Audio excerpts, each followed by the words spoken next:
Hello അസ്സലാമു അലൈക്കും welcome back. അപ്പോൾ ഇന്ന് ഞാൻ വന്നിട്ടുള്ളത് നല്ലൊരു ഈവനിങ് സ്നാക്സിൻ്റെ റെസിപ്പി ആയിട്ടാണ്. സാധാരണ നിങ്ങളൊക്കെ ഉണ്ടാക്കുന്നതും അതുപോലെ കണ്ടിട്ടുള്ളതൊക്കെ ആയിട്ടുള്ള ഒരു സ്നാക്സ് തന്നെയാണ് ഇത് മധുരമുള്ള കൽത്തപ്പയില്ലേ, അതുപോലെ ഇതിന് കുക്കറപ്പം അങ്ങനെയൊക്കെ പറയലുണ്ടെന്ന് തോന്നുന്നുണ്ട്. അപ്പം നല്ല കുറഞ്ഞ ഇൻഗ്രീഡിയൻസ് വെച്ചിട്ട് നമുക്ക് വീട്ടിൽ തന്നെ ഈസി ആയിട്ട് ചെയ്തെടുക്കാൻ പറ്റുന്ന ഒരു ഈവനിങ് സ്നാക്സും കൂടിയാണ് ഇത്. അപ്പോൾ വീഡിയോയിലേക്ക് പോകുന്നതിന് മുമ്പേ നിങ്ങൾ ആരെങ്കിലും എൻ്റെ ചാനൽ സബ്സ്ക്രൈബ് ചെയ്യാതെ കാണുന്നവരുണ്ടെങ്കിൽ ഒന്ന് സബ്സ്ക്രൈബ് ചെയ്തിട്ട് സപ്പോർട്ട് ചെയ്യണേ. അതുപോലെ മറക്കാതെ ലൈക്ക് ചെയ്യും, ഷെയർ ചെയ്യും, കമൻറ്റ് ചെയ്യുകയൊക്കെ ചെയ്യണേ. അപ്പോൾ ഇതിന് വേണ്ടിയിട്ട് ഞാനിവിടെ എടുത്തിട്ടുള്ളത് 1 കപ്പ് ചെറിയ ജീരകശാല അരി എന്ന് പറയുന്ന ആ ഒരു അരിയില്ലേ, നമ്മൾ സാധാരണ ബിരിയാണി നെയ്ച്ചോറൊക്കെ വെക്കുന്ന ആ ഒരു അരിയില്ലേ. നമ്മളിവിടെ കണ്ണൂരൊക്കെ ഇതിന് കുഞ്ഞരി എന്നും പറയലുണ്ട്. എല്ലായിടത്തും അങ്ങനെ പറയലുണ്ടോ എന്താണെന്ന് അറിയില്ല. ഇവിടെ കുഞ്ഞരി എന്നും കൂടി പറയലുണ്ട്. അപ്പം ഞാനിപ്പോൾ ഇവിടെ എടുത്തിട്ടുള്ളത് കൈമ റൈസാണ്. അപ്പോൾ അത് ഞാൻ നന്നായിട്ട് വാഷ് ചെയ്തിട്ട് ഒരു 2-3 മണിക്കൂർ വരെ കുതിരാനായിട്ട് വെള്ളത്തിൽ വെച്ചിട്ടുണ്ട്. പിന്നെ അത് ഒരു 3 മണിക്കൂറിന് ശേഷമാണ് പിന്നെ ഞാൻ മിക്സിൻ്റെ ജാറിലിട്ടിട്ട് അരച്ചെടുത്തത്. പിന്നെ അത് അരക്കുന്ന സമയത്ത് ഒരു 1/2 കപ്പ് ചോറും കൂടി ചേർക്കുന്നുണ്ട്. അതുപോലെ അതിലേക്ക് ആവശ്യത്തിനുള്ള ഉപ്പും പിന്നെ കുറച്ച് ഒരു 1/4 ടീസ്പൂൺ വരെ ഏലക്കായ്പ്പൊടിയും കൂടി ഞാനിതിൽ ചേർത്ത് കൊടുത്തിട്ടുണ്ട്. നന്നായിട്ട് കുതിർന്ന് വന്നിട്ടുള്ള അരി തന്നെയാണ്. അപ്പോൾ ഒരു 1/2 കപ്പ് ചോറും കൂടി ഇതിൽ ആഡ് ചെയ്തിട്ടുണ്ട്. പിന്നെ ഒരു 3/4 കപ്പ് വെള്ളമാണ് ഞാൻ അതിൽ ഒഴിച്ചെടുത്തിട്ടുള്ളത്. കൂടുതൽ ലൂസാവുകയും വേണ്ട, എന്നാൽ ഒരുപാട് കട്ടിയോ ആവേണ്ട, ആ ഒരു ലെവലിലാണ് അരച്ചെടുക്കേണ്ടത്. പിന്നെ ഏലക്കപ്പൊടിയും കൂടി ചേർത്ത് നന്നായിട്ട് അരച്ചെടുക്കുകയാണ് വേണ്ടത്. പിന്നെ ഇതിലേക്ക് മധുരത്തിന് ആവശ്യമായിട്ടുള്ള ഈ ശർക്കരയാണ് വേണ്ടത്. അത് ഞാൻ 4 എണ്ണമാണ് ഇവിടെ എടുത്തിട്ടുള്ളത്. നമ്മളിവിടെ ഇതിന് കണ്ണൂർ വെല്ലം എന്നും കൂടി പറയലുണ്ട്. ഓരോ സാധനത്തിനൊക്കെ ഓരോ സ്ഥലത്തും അങ്ങനെ ഓരോരോ പേരുണ്ടാവുമല്ലോ, അങ്ങനെ. അപ്പോൾ ശർക്കരയിലേക്ക് ഒരു 1/2 കപ്പ് വെള്ളം ഒഴിച്ചിട്ട് പാനിയാക്കി വെച്ചിട്ടുണ്ട്.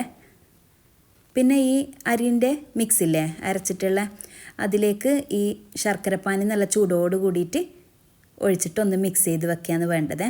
അപ്പോൾ ഈ ശർക്കരപ്പാനി ഉണ്ടല്ലോ ഒന്ന് അരിച്ചിട്ട് തന്നെ ഒഴിച്ചു കൊടുക്കണേ. കാരണം അതിൽ എന്തെങ്കിലും കല്ലോ മണ്ണോ അങ്ങനെ എന്തെങ്കിലും ഉണ്ടെങ്കിൽ അതങ്ങ് പോയി കിട്ടാൻ വേണ്ടിയിട്ടാണ്. ഇനി ഇതിലേക്ക് ഒരു 1/4 ടീസ്പൂണ് ബേക്കിംഗ് സോഡയും കൂടി ചേർത്ത് കൊടുത്തിട്ടുണ്ട്. ബേക്കിംഗ് പൗഡറല്ല, ബേക്കിംഗ് സോഡയാണ് ചേർത്തിട്ടുള്ളത്.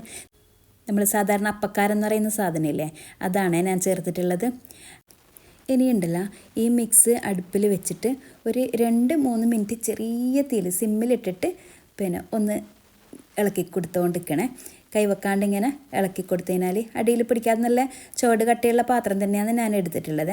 ജസ്റ്റ് ഒന്നൊരു 2-3 മിനിറ്റ് നേരം ഇങ്ങനെ വെച്ചിട്ടൊന്ന് മിക്സ് ചെയ്ത് കൊടുക്കണേ.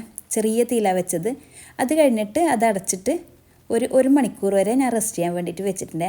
അങ്ങനെ ആകുമ്പോൾ നമുക്ക് ഈ നല്ല ഹോൾസും കാര്യങ്ങളൊക്കെ വന്നിട്ട് നല്ല ടേസ്റ്റുള്ള ഒരു കൽത്തപ്പായിട്ട് തന്നെ നമുക്ക് കിട്ടുമേ. ഇനി ഒരു കുക്കർ അടുപ്പിലേക്ക് വെച്ചിട്ട് അതിലേക്ക് കുറച്ച് ഗീ ഒഴിച്ചു കൊടുക്കണം. ഒരു 1.5 ടീസ്പൂണ് ഗീ ഒഴിച്ചു കൊടുത്തിട്ട് പിന്നെ അതിലേക്ക് ഞാൻ ചേർത്തിട്ടുള്ളത് കാഷ്യൂ നട്ട്സ് മാത്രമാണ്. പിന്നെ ഞാൻ വേറൊന്നും ഈ തേങ്ങക്കൊത്തോ പിന്നെ അതുപോലെ ചെറിയുള്ളിയോ അങ്ങനെയുള്ള ഇൻഗ്രീഡിയൻസ് ഒന്നും ചേർത്തിട്ടില്ല. കാരണം ഇവിടെ മക്കൾക്കൊന്നും അതത്ര ഇഷ്ടമല്ല അങ്ങനെ ചേർക്കുന്നത്.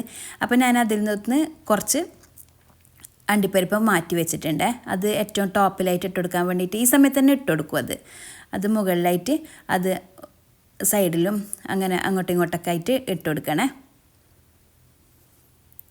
ഇനി ഇതിൻ്റെ അടപ്പ് വെച്ചിട്ട് വിസിൽ വെക്കാണ്ട് ഇതിൻ്റെ അടപ്പ് വെച്ച് അടച്ചെടുത്തിട്ട് ഒരു 25-30 മിനിറ്റ് വരെ വേവിച്ചെടുത്ത് കഴിഞ്ഞാൽ നല്ല സെറ്റായിട്ട് വരുവേ. ചെറിയ തീയിൽ വെച്ചെടുത്താൽ മതി. ഒരു 25-30 മിനിറ്റ് ആകുമ്പോഴത്തേക്ക് തന്നെ എനിക്ക് നല്ല കൽത്തപ്പം ഉള്ളൊക്കെ വെന്തിട്ട് നല്ല സെറ്റായിട്ട് വന്നിട്ടുണ്ട്. അപ്പോൾ നല്ല ഈസി ആയിട്ട് നമുക്ക് വീട്ടിൽ തന്നെ ചെയ്തെടുക്കാൻ പറ്റുന്ന നല്ല ടേസ്റ്റിലുള്ള കൽത്തപ്പം തന്നെയാണ്. ഇനി അതൊന്ന് അതിൻ്റെ ചൂടാറാൻ വേണ്ടിയിട്ട് ഞാൻ അവിടെ വെച്ചിട്ടുണ്ട്. ഇനി ചൂടൊക്കെ ആറിക്കഴിഞ്ഞിട്ട് നമുക്ക് കട്ട് ചെയ്ത് നോക്കാമെന്ന് വിചാരിച്ചിട്ടാണ്. അപ്പോൾ അതിൻ്റെ ചൂടൊക്കെ തണിഞ്ഞിട്ട് നന്നായിട്ട് സെറ്റായി വന്നിട്ടുണ്ട്. ഇനി ഇതിപ്പോൾ നമുക്ക് കട്ട് ചെയ്ത് കഴിഞ്ഞാൽ അതിൻ്റെ അകത്ത് കാണുമ്പോൾ തന്നെ മനസ്സിലാവും നല്ല അടിപൊളി ടേസ്റ്റിലുള്ള നല്ല ഹോൾസൊക്കെ വന്നിട്ടുള്ള നല്ല കൽത്തപ്പം തന്നെയാണ്. അപ്പം നിങ്ങൾക്ക് ആർക്കെങ്കിലും ഇത് ഉണ്ടാക്കി നോക്കണം എന്നുള്ള ആഗ്രഹം ഉണ്ടെങ്കിൽ തീർച്ചയായിട്ടും ഉണ്ടാക്കി നോക്കാം. ഈസി ആയിട്ട് ചെയ്തെടുക്കാൻ പറ്റുന്നതാണ്. അതുപോലെ ഇത് ആരെങ്കിലും ഉണ്ടാക്കലുണ്ടെങ്കിൽ നിങ്ങൾ കമൻറ്റ് ബോക്സിൽ കമൻറ്റ് ചെയ്യണേ നിങ്ങൾ ഉണ്ടാക്കലുണ്ട് എന്നുള്ളത്. അതുപോലെ ഈ റെസിപ്പി നോക്കിയിട്ട് നിങ്ങൾ ഉണ്ടാക്കുന്നുണ്ടെങ്കിൽ ഫീഡ്ബാക്കും കൂടി ഒന്ന് പറയണേ. അതുപോലെ ഈ സ്നാക്സ് നിങ്ങളെല്ലാവരും വീട്ടിൽ ഉണ്ടാക്കുന്ന തന്നെ ആയിരിക്കും.